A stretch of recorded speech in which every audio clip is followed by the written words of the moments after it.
कोरोनामधील तो थाळीनाद रामलल्लाच्या मूर्तीसाठी थाळीनादावेळेस मूर्ती अयोध्येच्या मंदिराकडे जात होती। अभिनेते राहुल सोलापूरकर यांचा मोठा दावा।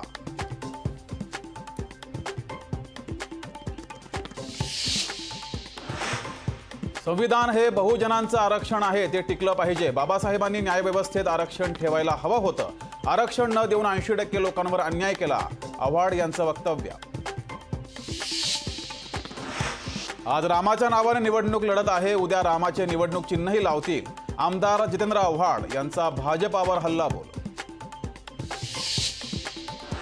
ज्यांच्यामुळे दिग्गज नेते शिवसेनेतून बाहेर पडले, आज त्यांच्याच हातातून पक्ष गेला। शर्मिला ठाकरेंचा उद्धव ठाकरेंवर निशाणा।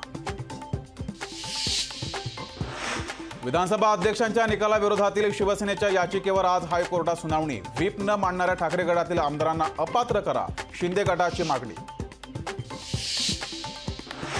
नार्वेकरांनी मनमानी निर्णय दिला, नार्वेकरांनी महाराष्ट्राच्या पाठीत खंजीर खुपसला। संजय राऊतांची राहुल नार्वेकरांवर टीका। मुंबईमध्ये भाजप निवडणूक व्यवस्थापन समितीची आज पुन्हा बैठक। भाजपा मुंबई अध्यक्ष आशिष शेलार यांच्या अध्यक्षतेखाली होणार बैठक।